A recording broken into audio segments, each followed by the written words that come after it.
You've eaten a grape before, maybe this week. You picked it up without a second thought, cold and sweet, and you never once wondered whose hands pulled it from the vine. That grape has a history. A war was fought over it, not with guns, but with empty stomachs and bare feet on hot dirt. And the man who fired the first shot has been almost completely erased from the story you were handed. You know the name Cesar Chavez. Streets carry it. Schools carry it. A holiday in some states. 3 words you can probably still hear in your head. Si se puede. But the strike that made that name famous? He did not start it. A Filipino man did. His name was Larry Itliong. And the way history misplaced him was not an accident. Let me take you back. It is 1929.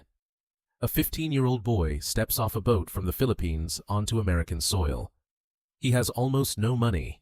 He has 6 years of schooling and a head full of promises he read in pamphlets back home, promises about a land where a working man could build a real life. His name is Larry Itliong, and the country he just walked into does not want him to stay. Think about what that boy was facing. There were laws written specifically to keep men like him small. He could not marry a white woman. In much of the West, he could not own land. He could not become a citizen, no matter how hard he worked. The country wanted exactly one thing from him: hands. So he used them. He followed the harvest the way other people follow the seasons. Lettuce near the coast, grapes in the Central Valley, asparagus in the spring, then north to Alaska to the salmon canneries, where the work moved so fast that a moment of distraction could cost you part of your body. It cost him 3 fingers. For the rest of his life, people called him 7 Fingers. He did not hide the name. He wore it like a medal. Have you ever watched someone turn an insult into armor? That was Itliong. He was short. He chewed cigars. He carried himself like a man twice his size. He had almost no formal schooling, and yet he taught himself labor law from borrowed books and learned to speak several languages and Filipino dialects so he could walk into any camp and talk to any worker in any field. By the time most people met him, he had already spent 30 years organizing field hands and cannery workers up and down the coast. He was assembling something in his mind long before anyone else could see its shape. Now you have to understand who he was building it for.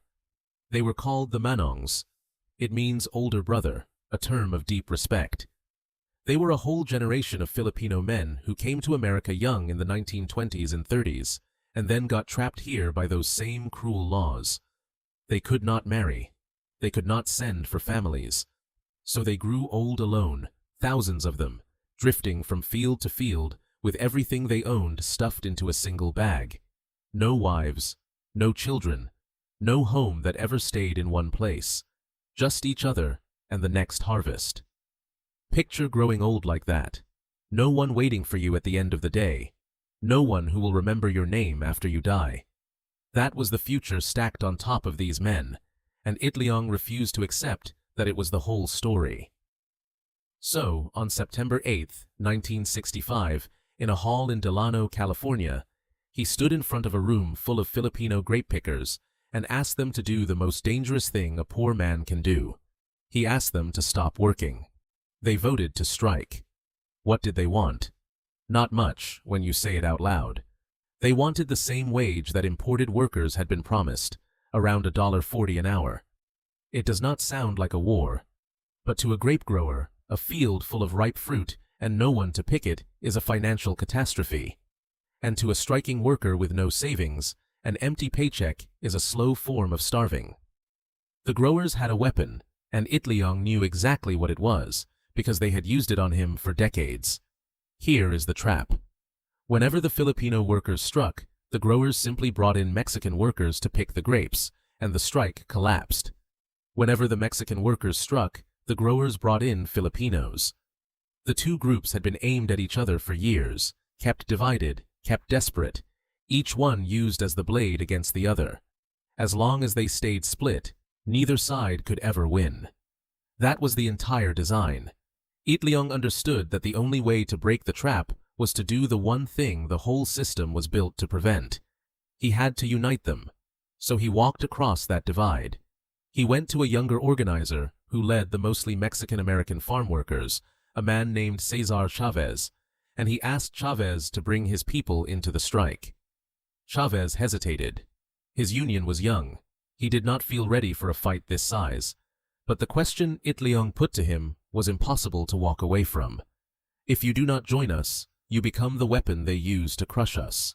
On September 16, 1965, Mexican Independence Day, Chavez's National Farm Workers Association voted to join. For the first time, Filipino and Mexican workers struck as one body. And that unity, that single decision to stop being each other's enemy, is the entire reason any of it worked.